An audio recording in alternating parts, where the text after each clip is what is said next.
Bab 87, murid menjadi galak lagi. Kamu pikir kamu bisa menahan saya di sini? Kata-kata Fen Xiwen dipenuhi dengan keyakinan. Bagaimanapun, semua pembudidaya ranah kesengsaraan ketuhanan baru lahir 8 daun yakin akan kekuatan mereka sendiri. Sangkar berdinding 4 membentuk matriks persegi dan terus menyusut. Fen Xiwen mundur 3 langkah. Dia mengangkat tangannya di depan dirinya dan mulai membuat segel tangan. Luyo mengangguk ringan dan memujinya. Teknik Agung Dao Gaib? Ini adalah kesempatan bagus baginya untuk menguji kemampuan Binding Cage. Apakah sangkar itu mampu menahan teknik agung? Hanya dalam sekejap mata, Fen Xiwen menyelesaikan segel tangan. Begitu dia selesai, gelombang energi melonjak keluar darinya lagi. Bang! Kandangnya terus menyusut. Bang! Bang! Bang! Bang! Bang! Gambar sisa yang tak terhitung jumlahnya memantul dari dinding bagian dalam kandang. Seolah-olah binatang buas mengamuk di kandang saat ini. Mata rata-rata orang tidak akan bisa menangkap pergerakan bayangan belakang Fen Xiwen. Kecepatannya terlalu cepat. Namun, para pembudidaya masih dapat melihat sekilas gerakannya meskipun tidak terlalu jelas. Ini menunjukkan bahwa kekuatan Fen Xiwen sangat luar biasa. Suara benturan terus bergema di aula besar. Namun, meski dengan teknik agung, Fen Xiwen gagal membebaskan dirinya dari sangkar pengikat. Luyo menggelengkan kepalanya. Anda hanya bisa menyalahkan diri sendiri karena tidak beruntung. Tingkat penangkapan hanya 30%, namun Anda masih tertangkap. Setelah beberapa saat, dia menemukan suara benturan di telinganya. Dia berseru, susut. Dengan perintah sederhana, Binding Cage menyusut dengan kecepatan luar biasa. Retak! Armor dan topeng Fen Xiwen hancur, memperlihatkan wajahnya. Sangkar itu sekarang telah menyusut ke titik di mana ia mengikat tubuhnya. Luyo hanya melirik Fen Xiwen dengan acuh tak acuh sebelum dia mengalihkan pandangannya ke kejauhan. Wajah Fen Xiwen rusak, membuatnya terlihat menakutkan. Nah, seperti kata pepatah, akan sulit menjaga sepatu tetap kering jika harus sering bepergian di sepanjang sungai. Fen Xiwen telah melakukan segala macam perbuatan jahat 300 tahun yang lalu. Tidak mengherankan jika dia menanggung bekas luka untuk itu. Setelah itu, dia mengambil jalan yang sama sekali berbeda dari Ji Tiandao. Sungguh ironis melihatnya dalam kondisi seperti ini. Luyo berkata, dari awal sampai akhir, kaulah yang melebih-lebihkan dirimu sendiri. Pada titik ini, Fen Xiwen sudah menyerah untuk berjuang. Dia bisa merasakan bahwa sangkar itu tidak hanya menguncinya di tempatnya, tetapi juga mempengaruhi basis kultivasinya. Dia mencoba untuk mengedarkan primal ki di lautan ki dan tiannya tetapi tidak berhasil. Dia bahkan tidak memikirkan untuk membebaskan diri menggunakan kekuatan fisiknya. Dia menatap Luyo, jelas tidak mau menerima kekalahannya. Luyo tampak tidak terganggu oleh kejadian itu seolah-olah semuanya berjalan sesuai rencananya, dan memang demikian.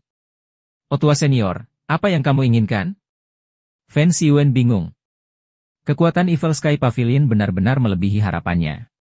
Semua yang terjadi hari ini di luar ekspektasinya. Luyo bertanya dengan dingin, siapa dalang di balik insiden desa naga ikan? Fen Xiwen tidak percaya bahwa penjahat tua yang sangat kuat ini akan menyinggung para ksatria hitam dan orang-orang penting di istana sebagai pengkhianat. Dia terbatuk dan berbalik. Luyo tidak keberatan. Dia berkata, saya punya waktu luang. Waktu? Fen Xiwen terkekeh. 15 tahun, aku akan memberimu paling lama 15 tahun. Setelah itu, siapa yang akan mengingatmu? Yuan Er kecil mengangkat tangannya dan membalas, aku akan. Fen Xiwen memandang gadis itu tanpa berkata-kata. Luyo hanya berkata, itu tidak penting. Senior tua, tidak ada gunanya membunuhku. Semua orang yang bergabung dengan ksatria hitam bersiap untuk kehilangan nyawa mereka. Bahkan jika kamu membunuh kami semua, kamu tidak akan mendapatkan apapun dari kami. Keras kepala. Luyo menggelengkan kepalanya dengan ringan. Setelah itu, dia tidak lagi peduli dengan Fen Xiwen. Bagaimanapun, Fen Xiwen telah menghabiskan 300 tahun di Black Knights. Sudah lebih dari cukup waktu baginya untuk menjadi tangguh dan tutup mulut. Seseorang seperti Fen Xiwen tidak bisa diancam dengan kematian. Bagaimanapun, Luyo tidak terburu-buru. Karena orang-orang di negeri ini mengira dia hanya memiliki 1 dekade lagi untuk hidup, dia akan melakukan yang terbaik untuk hidup baik dan panjang untuk membenci mereka. Di luar aula besar, Duan Musheng sepertinya telah berubah menjadi orang lain setelah menumbuhkan daun. Primal Qi-nya sombong dan gerakannya keras dan kasar. Meski begitu, pikirannya tajam. Dia selalu berhasil menghindari serangan kedua Dark Knight sebelum mereka mendarat padanya. Pertarungan trio benar-benar intens. Bahkan lantai batu kapur dari alun-alun di luar aula besar benar-benar hancur. Namun, ini bukan waktunya untuk mengkhawatirkan hal-hal seperti itu. Luyo mengelus jenggotnya dan dengan tenang mengamati pertempuran itu. Trio itu terkunci rapat dalam pertempuran. Setelah beberapa saat, dia berkata dengan suara yang dalam, terlalu lambat. Suaranya yang diliputi oleh Primal Qi sampai ke telinga Duan Musheng. Duan Musheng mengerti maksud tuannya. Saat dia bergerak, kecepatannya tiba-tiba meningkat pesat. Pada saat ini, tombak tuan yang dia pegang tidak lagi terlihat. Bayangan bisa dilihat di mana-mana. Kedua Dark Knight itu sedikit terkejut. Setelah pertarungan berlarut-larut, akan sulit bagi mereka untuk mempertahankan kecepatan dan kekuatan mereka. Namun, Duan Musheng tidak hanya mempertahankan kecepatan dan kekuatannya, tetapi tampaknya mereka juga meningkat. Monster yang luar biasa. Luyo menunjuk ke pertarungan yang sedang berlangsung dan berkata, Leng Luo, kamu tidak hanya melebih-lebihkan dirimu sendiri, tetapi kamu juga benar-benar meremehkan pavilion langit jahat. Jelas bahwa Duan Musheng dengan cepat berada di atas angin. Kedua Dark Knight itu tiba-tiba merasakan tekanan pada mereka meningkat secara dramatis saat ribuan bayangan dari tombak melesat ke arah mereka. Serangan itu sepertinya tidak terpengaruh oleh energi dan perlindungan dari avatar mereka. Jika potensi penuh Overlord Spear dilepaskan, itu bahkan bisa menghancurkan avatar. Kedua Dark Knight itu mulai tertekan di bawah tekanan saat mereka mundur dengan avatar mereka. Mustahil. Bagaimana bisa seorang kultivator ranah kesengsaraan Divinity baru lahir yang baru saja menumbuhkan tekanan daun seorang kultivator ranah kesengsaraan Divinity 2 daun dan 3 daun pada saat yang sama? Ketika Duan Musheng melompat, Luyo berkata kepadanya, kapan kamu akan menggunakan teknik terkuatmu jika tidak sekarang? Teknik terkuat dari metode budidaya disebut teknik besar. Sebuah teknik besar akan menguras banyak primal Qi seseorang. Oleh karena itu, para pembudidaya tidak akan sembarangan menggunakan teknik besar mereka. Namun, Duan Musheng tampak seperti mesin yang diisi dengan primal Qi yang tidak terbatas. Dia tidak menunjukkan tanda-tanda melambat sama sekali. Setelah mendengarkan kata-kata tuannya, dia dipenuhi dengan kepercayaan diri. Dia mengacungkan Overlord Spear-nya saat dia mengingat demonstrasi teknik besar oleh Luyo. Tombak dan pedang hanyalah alat untuk mencapai tujuan yang sama. Dia berteriak, intervensi ilah yang tidak sempurna.